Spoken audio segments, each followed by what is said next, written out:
Tee number 1. Enjoy your game. Thanks. 4. Oh no. Oh man. What a slice. Provisoire. Ouais. Olé.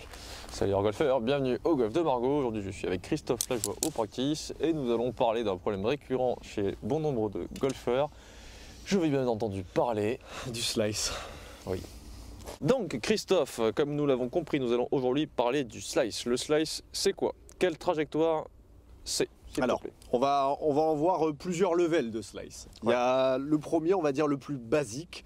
C'est une balle qui va partir, on va dire, assez droite. Donc dans l'axe, dans l'axe, mais qui va tourner assez nettement, donc pour un droitier vers la droite. Ouais, et donc pour un gaucher, ce sera dans l'autre sens. Exactement. On a deux autres types de slice, si on peut dire ainsi. On a aussi le push slice, exact, qui est là par contre une balle qui sort à droite, pour un droitier, donc déjà à l'extérieur, et qui en plus a un effet qui l'emmène encore plus loin. Et ensuite le dernier, qui est quand même plutôt le classique, on va dire. Voilà, donc c'est une balle qui va partir au contraire à gauche, et qui va revenir vers la droite. Ok, donc celui-là c'est presque le moins grave dans le sens où forcément c'est un bon mauvais slice. Voilà, c'est ça, elle rentre vers la cible, elle s'en éloigne mais elle revient vers la cible. Après si c'est un pull slice, c'est que logiquement elle en a fait trop quand même, donc elle termine quand même à droite. C'est ça. Les raisons de ces mauvais coups ne sont pas exactement les mêmes. On va commencer par le pire, le push slice. Donc le push slice, Chris, c'est une balle qui part à droite comme on l'a dit et qui termine très à droite.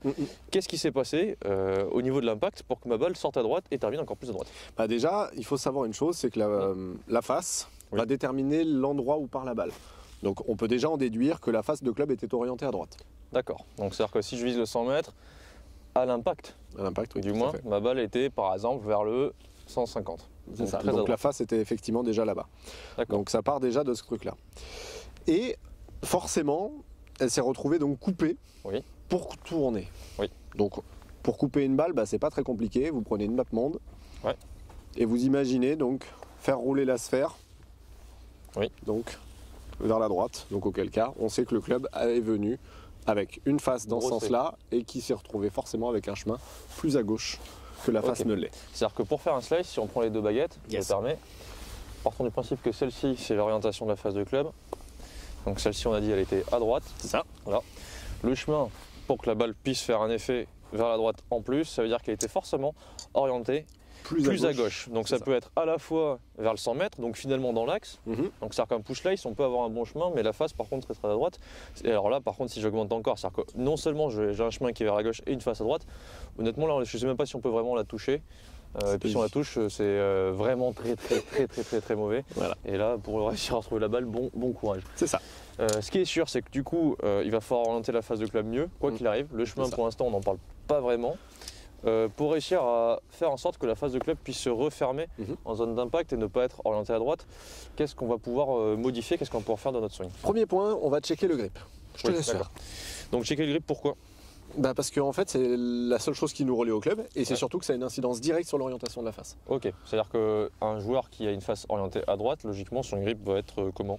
On va dire assez faible. Alors, la notion d'assez faible, en fait, c'est-à-dire que les mains seront plus dans ce sens-là. Donc, sur la partie gauche, on va dire, du club. Alors, c'est assez, honnêtement, j'en ai pas vu beaucoup des gens avec la main gauche dessous, ça peut arriver.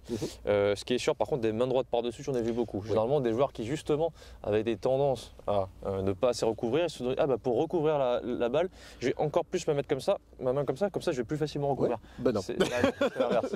C'est-à-dire que je vais vous montrer l'exemple. Donc là, je prends un grip neutre, donc un bon grip. C'est-à-dire qu'un grip où normalement les deux mains, je peux les faire tourner des deux côtés. Voilà. Si je mets ma main droite vraiment par-dessus, là, je peux vraiment tourner dans ce sens-là. Par contre, dans ce sens-là, j'ai du mal.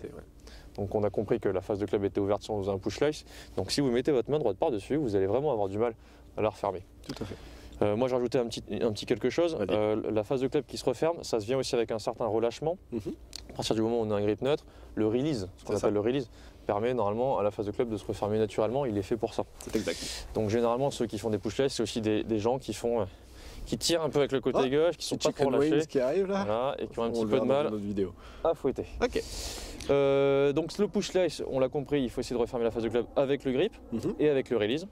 Oui, c'est ça. Si on doit parler maintenant de, on va dire, slice et pull slice, donc là par contre des balles qui sortent plutôt vers la gauche, qui reviennent vers la cible ou qui la dépassent, donc qui en font trop d'effets, ça va être dû, du coup on l'a vu tout à l'heure, à quelque chose d'autre. Plutôt le chemin. Le chemin, voilà. Donc partant du principe que la face de club détermine l'endroit où la balle part, on a dit que la balle partait à gauche. Ouais. Donc vas-y. Donc la face de club se retrouve un peu comme ça. Si on, voilà. Très léger. Ce qui veut dire que le chemin, lui, forcément on l'a vu, le chemin il est plus à gauche que la face si on veut faire du slice. Donc ça va ressembler à ça. Donc là on exagère évidemment les traits, on les grossit. Donc là, dans ce cas-là, ma balle va sortir vers la gauche, à peu près vers là. Et vu que le chemin est plus à gauche, elle va... On va la couper de nouveau. Ouais.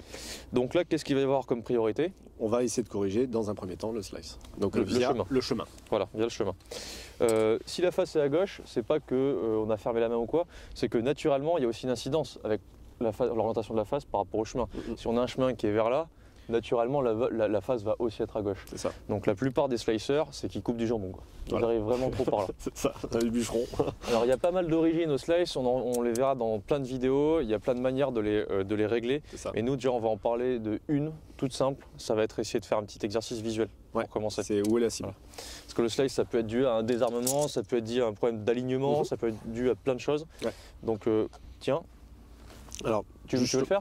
Oui, mais j'aurais besoin de toi pour l'exemple. Okay. Alors, on va partir déjà d'un sport de visée. Le golf est un sport aussi où on a besoin d'avoir une cible, et cette cible, elle est importante dans le sens où il faut savoir où s'orienter. Contrairement à tous les autres sports de visée, on n'est pas derrière ce que l'on va utiliser. On prend le tir à l'arc, on va se retrouver donc derrière la flèche. Quand on fait de la chasse ou autre, on est encore une fois derrière. On est plus dans fléchette, voilà, on est derrière. Donc dans cette vision, on va utiliser ce qu'on appelle la vision binoculaire. On est derrière, on va utiliser les deux yeux pour pouvoir viser. Et nous, au golf, on est un des seuls sports où la visée se retrouve complètement perturbée. On est donc sur un plan décalé, et ça revient un petit peu à faire du tir à l'arc de cette manière. Donc, généralement, quand on essaie de s'aligner d'ici, ça devient compliqué. C'est pour ça qu'à l'entraînement, on vous préconisera bien évidemment de vous orienter avec des clubs, etc. Mais faites très attention à ça. Donc d'ailleurs, on va essayer de prendre un exemple. Flo, est-ce que tu pourrais te mettre dans cette position-là, s'il te plaît, au-dessus de la balle? Est-ce que tu peux me montrer où se situe la cible par rapport à toi, à l'heure actuelle? Si je suis au-dessus de la balle? Oui, tout à fait. Donc sur le côté gauche. Oui. Très bien. Je vais garder volontairement ici. Et ce que je vais te faire, c'est que je vais te demander de prendre le club. Donc là, tu as avancé un petit peu ma main. Oui, je te l'ai replacé, pardon. Pardon, tu me l'as replacé. Ok. Voilà. Donc là, maintenant, tu vas essayer de te placer avec le club là où il y a la balle. Recule-toi. Vas-y. Donc la perception de la cible, là, cette fois-ci, se retrouve complètement décalée par rapport à toi, vrai? Elle est à droite. Voilà. Pour mon idée. Par rapport au club du moins. Voilà. Donc en fait, j'exagère, mais en gros, la cible va se retrouver à un point en dessous de ta main. Qui est plutôt là-bas. Voilà. Donc là, visuellement, pour toi, tu aurais l'impression qu'il faudrait faire un mouvement vers plutôt quelle direction? Plutôt vers l'extérieur. Ok. Donc si je te dis par là, ça te paraît comment? Ça me paraît pas trop mal. Ça te paraît pas mal? Sauf que de derrière, en fait, c'est juste droit. Oui, c'est droit. Donc, faire très attention, quelquefois, on a l'impression que la cible se retrouve à notre gauche, donc on a tendance à essayer d'envoyer le club droit visuellement. Donc pour nous, ça sortirait plutôt par là. D'accord, ce que tu veux dire en fait c'est que bien souvent c'est un problème de perception. Complètement. Et donc d'alignement qui influence le golfeur et qui fait qu'il commence à slicer. Voilà. Qu'effectivement un joueur qui croit que la cible est à gauche, il va avoir tendance naturellement à envoyer le club vers la gauche, alors qu'en réalité le club ne fonctionne pas au même endroit que le corps. Donc il faut plutôt viser. Exactement. Voilà. Donc réellement c'est ici, mais visuellement ça nous paraît à droite. Ok, très bien. D'accord. Ouais, ça me paraît très logique. Voilà. Wow, un truc de fou. Il a trouvé la technique là. Ouais, mais c'est violent. Mais bon.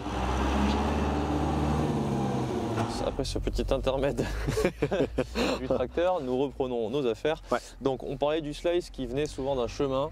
Quand une balle sort à gauche, voilà. Au-delà de la vision, déjà de la perception du coup qu'on a à faire, je pense que là, essayer d'avoir visuellement quelque chose vers l'endroit où on va taper la balle, c'est pas trop mal. Donc là, j'ai installé 2 balles, parfois je le fais avec 2 sauts. Donc tout bête, on part du principe que vous êtes un slicer, donc logiquement, votre chemin va arriver de l'extérieur et va venir couper la balle. Oui, c'est ça. Là, j'ai installé 2 balles qui font que si jamais je slice, c'est pas compliqué, je vais en prendre une des deux.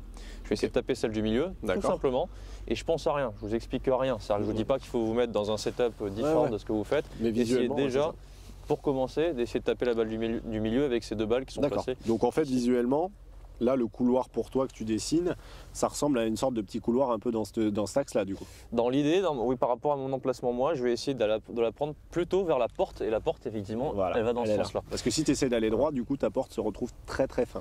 C'est très fin, c'est compliqué. En fait, ce qui va se passer, c'est que si vous êtes un joueur de slice, on va essayer déjà de tromper un petit peu ce que vous faites en allant dans l'autre extrême, comme si vous vouliez. Parce qu'en réalité, si je fais ça, c'est pas un vrai bon coup droit. Hein. Ça va faire plutôt des balles qui vont sortir en push ou en draw. En tirant vers l'autre extrême, vous allez pouvoir rétablir un petit peu la mire. Juste équilibré. Et le but, c'est pas que vous fassiez du slice et que vous vous mettiez à faire du draw, c'est que vous fassiez moins de slice en fait. C'est ça.